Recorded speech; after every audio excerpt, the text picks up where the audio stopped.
যে কোনো বিজনেসম্যান যদি বড় করে বিজনেসকে ভাবে যে আমি অনেক কিছু বড় করব, 40টা লোকের কাজ দেবো, 200টা লোকের কাজ দেবো, 1000টা লোকের কাজ দেবো, কেন ওটা না, ওটা ওখানে এই আছে, আমি 500 টাকা কম দেবো, ওটা থেকে আমি পাচ্ছি না, এখান থেকে দেখুন এই হচ্ছে। আলটিমেট মেটেরিয়ালটা বিক্রি হয়তো হবে না, সে খুদ ধরবে, সে মাল ফেরত দেবে, সে ইরিটেট করবে, সে ঝামেলা করবে, সে আপনার সম্বন্ধে উল্টোপাল্টা বলবে।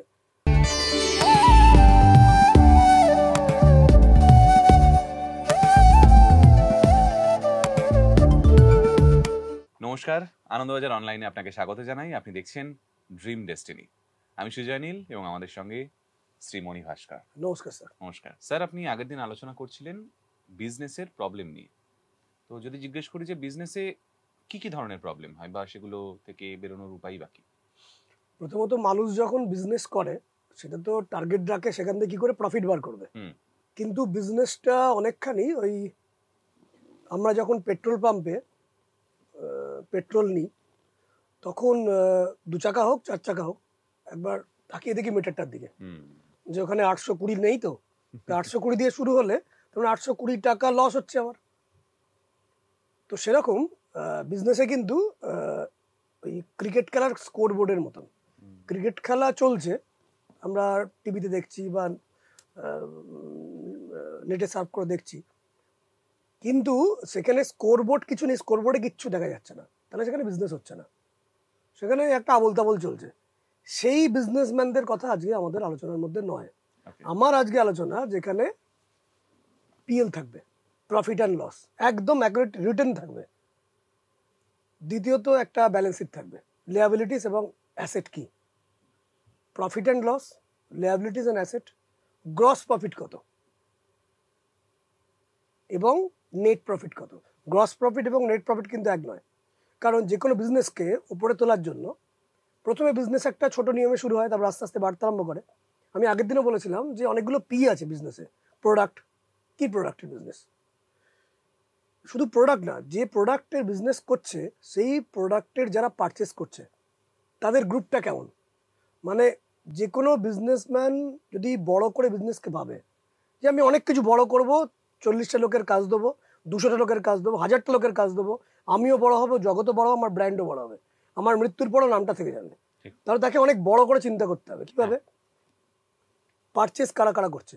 তারা ভিলেজ পিপল না শহুরে people, educated targeted customer, educated people, uneducated people, low educated people, high educated people.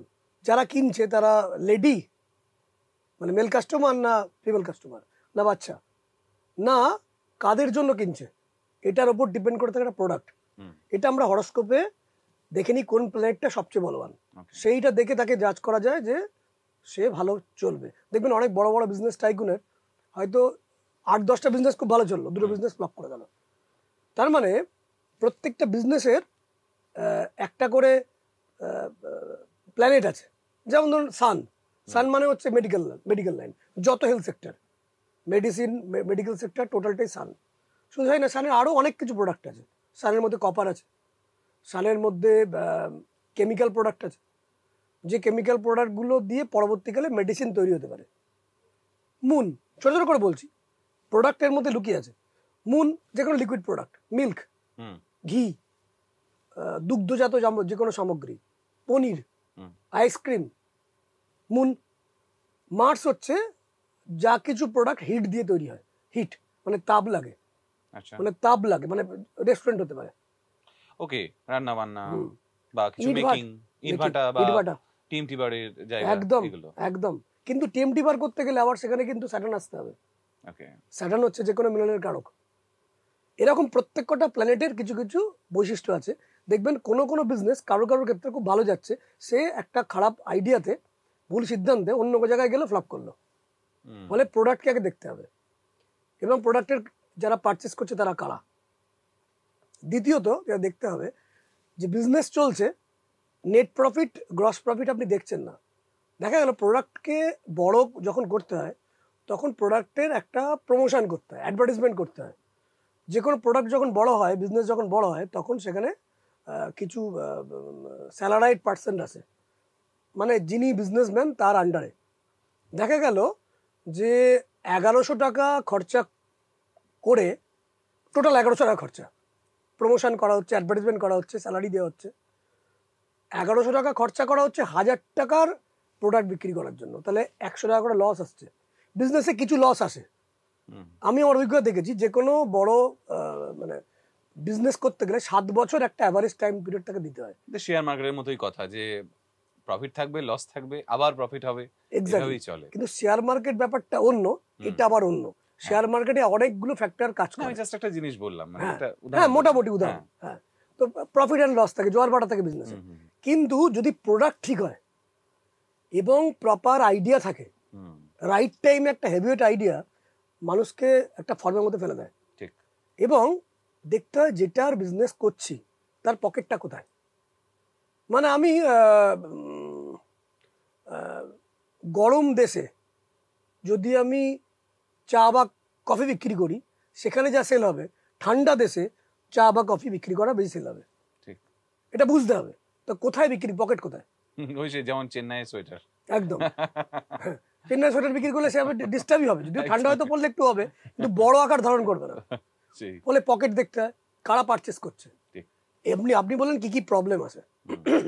Problem basically business করতে গিয়ে যে বিষয়গুলো বললাম, প্রোডাক্ট, তারপর প্রাইস ঠিক করা, প্রমোশন করা, অ্যাডভার্টাইজমেন্ট করা, প্রোগ্রেস করা, প্রফিট অ্যান্ড লসের দিকে লক্ষ্য করা, এইগুলো যখন আমি লক্ষ্য করছি তখন দেখছি মেন তো হচ্ছে আমাদের কাস্টমার।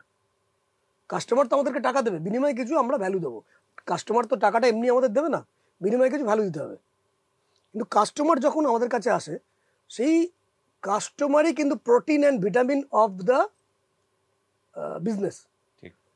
কিন্তু সেই কাস্টমার 4 ধরনের হয় আমি দেখেছি। এক ধরনের কাস্টমার আমরা বলি গোল্ডেন কাস্টমার, অ্যাফ্লুয়েন্ট কাস্টমার। মানে ধরুন এখন কোনো একটা বড় একটা আপনি ফার্নিচারের দোকান করেছেন, সেই ফার্নিচার আপনি টোটাল ম্যানুফ্যাকচারিং কস্ট, স্যালারি দিয়ে, অ্যাডভার্টাইজমেন্ট দিয়ে, আরও কিছু এক্সট্রা খরচ, রেন্টের খরচা, ট্যাক্স, সি এর খরচা, সমস্ত কিছু যখন মিলিয়ে যে তৈরি করলেন, ধরে রাখুন 100 টাকা জিনিসটার দাম হলো। আপনি হয়তো টার্গেট রাখছেন আমি 20% প্রফিট করব, মানে 120 টাকায় বিক্রি করব। এবার 120 টাকা যখন আমি বিক্রি করব, সেই 120 টাকা বিক্রি করার পর যে যে ধরনের কাস্টমার আমাদের কাছে আসবে তার 4টে পার্ট আছে। প্রথম পার্টটা হচ্ছে অ্যাফ্লুয়েন্ট কাস্টমার। তাকে আপনি 120 টাকা বলুন, ইনস্ট্যান্ট সে কোনো ঝামেলা করবে না, ইনস্ট্যান্ট 120 টাকা দিয়ে দেবে। এবং সে 120 টাকা দিয়ে সে আরো কিছু কেনার কথাও বলবে, যে আর কি কি ভালো আছে দিন, আমি নিয়ে নেবো। এরা হচ্ছে গোল্ডেন কাস্টমার। কিন্তু এদের একটা ছোট্ট বিপদ আছে, এটা আমি দেখেছি। কোনো ধরনের জন্য যদি কোনো ধরনের কথার ত্রুটি হয়, কিছু সেল করার সময় বা সার্ভিস দেওয়ার সময় 5 পয়সা ত্রুটি হয়, সে কিন্তু লিগাল নোটিশ দেবে আপনাকে। অ্যাফ্লুয়েন্ট কাস্টমার, তার কারণ তার কথার কিন্তু ত্রুটি হয়েছে। তাকে বলা হয়েছে এই ধরনের কাপড় থাকবে, এই ধরনের জিনিস থাকবে, এই ধরনের ফোন থাকবে, যাবতীয় পুরোপুরি কিন্তু তারা চাইবে। যা বলেছি পুরোপুরি ডেলিভার করো, 120 জায়গায় 130 দেবো। বাট এদেরকে আমি গোল্ডেন কাস্টমার বলি। ভালো ভালো এদেরকে নিয়েই বিজনেসটা হয়। এদেরকে নিয়েই বিজনেসম্যানরা আস্তে আস্তে 100 থেকে 400, 400 থেকে 4000, 4000 থেকে 4 লাখ, 4 কোটি, 40 কোটি, 400 কোটি করে।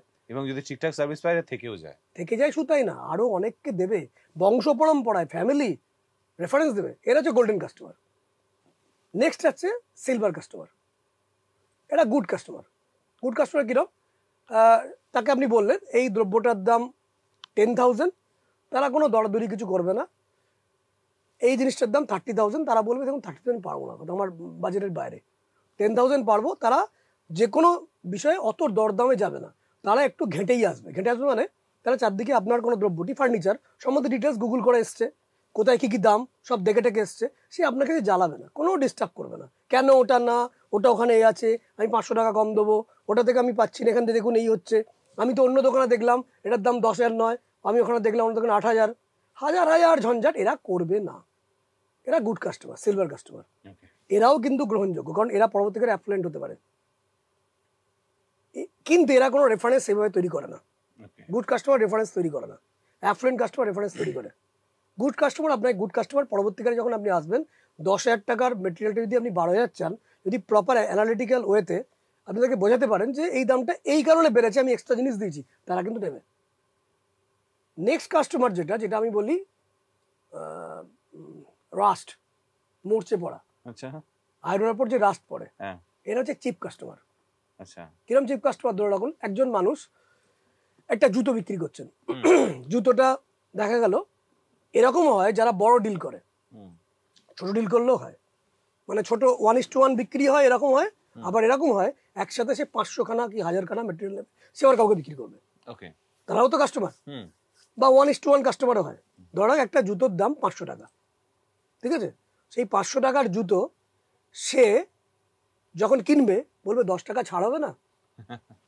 আচ্ছা, এই আপনারা এত বড় করেছেন, এই দোকান করেছেন, এত কম ভ্যারাইটি, হয়তো আপনি 50 খান ভ্যারাইটি দেখে ফেলেছেন, এবং সে একের পর এক পাড়াবে, পাড়ো, দেখো এটা, ওটা না, সেটা না, হাঁটবে, দৌড়বে, ইরিটেট করবে, এবং আপনার ফিলিংস হবে যে অন্য মোষকে আবার সেই কাস্টমার কোনো কোনো ফাঁকতালে দৌড়ে পালিয়ে যাবে না তো জুতোর দোকান, এরা চিপ কাস্টমার, এটা কিন্তু আছে। ওকে এবার দুর্ভাগ্য আসে এইসব জায়গা থেকে, চিপ কাস্টমার, রাস্ট, মানে আরেক ধরনের কথা বলছিলেন আপনি, ডিফিকাল্ট কাস্টমার। ডিফিকাল্টটা কিরকম? ডিফিকাল্টটা হচ্ছে এরা কিনবে, ডিস্টার্ব করবে না, কিন্তু ইরিটেট করবে। আমাদের জ্যোতিষশাস্ত্রের কাজ হচ্ছে যতখানি সম্ভব আপনাকে গুড এবং অ্যাফ্লুয়েন্ট কাস্টমারকে গ্রহ নক্ষত্রের পজিটিভনেস দিয়ে ওদেরকে পাইয়ে দেওয়া। বছরে 1 কোটি টাকা ডিল করুন, 1 কোটি টাকা ডিলের মধ্যে ধরা যাক 50 লাখ টাকার ডিল বছরে হচ্ছে গুড কাস্টমার এবং অ্যাফ্লুয়েন্ট কাস্টমার, সেদিকেই নজর দিন। কারণ ওই বাকি 50 লাখ চিপ কাস্টমার এবং ডিফিকাল্ট কাস্টমার নজর দিতে গিয়ে সময় কম দিন ওদিকে, সময় যেন না আসে। আচ্ছা সমস্ত বিজনেসম্যানই ঈশ্বর কাছে প্রার্থনা করে, হে প্রভু, হে কৃষ্ণ, হে দেবী দুর্গা, হে নারায়ণ, হে মহাদেব, যেন ওই কাস্টমার না আসে। ভেতর ভেতর কিন্তু চিন্তা করে, কারণ ওদেরকে নিয়ে যদি আপনি পড়ে থাকেন, এই গুড কাস্টমার দিকে একটু টাইম দিলে 2টো ফার্নিচার বেরোতো, একটু ভালো ব্যবহার করলে, এক্সট্রা যদি আমি এক্সট্রা কোনো ছাড় দিতাম, রিলেশন ভালো করতাম, সেখান থেকে আমার বছরে, এবছরে হয়তো 50 লাখ টাকার বিজনেস হচ্ছে, পরের বছর 1 কোটির বিজনেস হবে। ঠিক। এটা হচ্ছে চিপ কাস্টমার, কিন্তু উল্টো আপনার লস করিয়ে দেবে, সে আপনাকে ডিফিকাল্টিস তৈরি করবে, যে মানে ইরিটেট করবে, আলটিমেট মেটেরিয়ালটা বিক্রি হয়তো হবে না, সে খুদ ধরবে, সে মাল ফেরত দেবে, সে ইরিটেট করবে, সে ঝামেলা করবে, সে আপনার সম্বন্ধে উল্টোপাল্টা বলবে। অনেক সময় দেখবেন দোকানে, সে আপনি মোমোর দোকান দেখুন, বা কোনো ধরনের চাউমিনের দোকান দেখুন, কোনো এগরোলের দোকান দেখুন, বা ছোটোখাটো কোনো শাড়ির দোকান দেখুন, দেখবেন বাইরে হইচই হচ্ছে, ওই চিপ কাস্টমারই হয়েই করছে। কারণ আমি 99.99% ক্ষেত্রে আমি জানি, যারা বিজনেস করতে আসে সত্যি কাউকে ঠকাতে আসে না, তারা সার্ভিস দিয়েই আসে। আর ডিফিকাল্ট কাস্টমার কিরম, যেটা আপনি জিজ্ঞেস করলেন, তারা হচ্ছে, আমি যখন আমার একবার গাড়ি কিনতে গেছিলাম, আজ থেকে 2-2.5 বছর আগে, সেই সময় আমি ওই ডিফিকাল্ট কাস্টমারকে দেখেছিলাম। আমি নতুন গাড়ি কিনতে গেছি, আমার পুরোনো গাড়িটা এক্সচেঞ্জ করে নতুন গাড়ি কিনতে যাচ্ছি, সেখানে একটা 20 লাখ টাকার কাছাকাছি একটি গাড়ির সেকেন্ড হ্যান্ড বা থার্ড হ্যান্ড মডেল লেখা রয়েছে, সেল হবে 6.5 লাখ টাকায়। ডিফিকাল্ট কাস্টমার, আমি ওকে দেখেই বুঝতে পেরেছি, কারণ আমি তো রোজ দেখছি, চেহারা দেখেই ধরতে পারি, ডিফিকাল্টির গ্রুপের মধ্যে পড়ছে, আমি দেখে ধরতে পেরেছি। আমি আমার ড্রাইভারকে বললাম, দেখো এই কিন্তু জ্বালাবে, আমি আমার ডিল ফিল হচ্ছে, এবার আমিও অবজার্ভ রাখছি কি হচ্ছে, দেখি জিনিসটা মেলে কিনা। তো আমার সেদিনকে জাস্ট আমি অ্যাডভান্স করতে গেছি, অ্যাডভান্স করে আমি চেকটা দিয়ে চলে আসবো, আমি দেখছি জায়গাটা কি হয়, দেখি আমার কথাটা মেলে কিনা দেখি। তো 6.5 লাখ টাকায় ডিল হয়েছে, লেখাও আছে 6.5 লাখ টাকা, ওই গাড়িটা 20 লাখ টাকার গাড়ির 6.5 লাখ টাকা, কারণ সেটা সেকেন্ড হ্যান্ড বা থার্ড হ্যান্ড আমি জানি না, পুরনো, মানে দেখবেন শোরুমের বাইরে দেওয়া থাকে। যিনি রিলেশন অফিসার ছিলেন, মার্কেটিং করেছেন, গেলেন, গিয়ে বললেন, দেখুন এটা তো 6.5 লাখ টাকা আছে। এবার মার্কেটিং যে অফিসার, তার মনের মধ্যে চলছে আমি ম্যাক্সিমাম 50,000 ডিসকাউন্ট দেবো, এর থেকে বেশি ডিসকাউন্ট দেবো না। আমি মনের কথা বলছি, সে তো আমায় বলেনি, কিন্তু আমি জানি সে মনে মনে জানে 6.5 লাখ টাকা নেগোসিয়েশন করে ও 6 লাখে আসবে। 50-এর কমে কিন্তু আর নামবো না, 6 লাখে আমি সেল করতেই যাবে। ডিফিকাল্ট কাস্টমার কিরম দেখুন, প্রথমেই বলবে 6.5 লাখে আমি রাজি, নো প্রবলেম।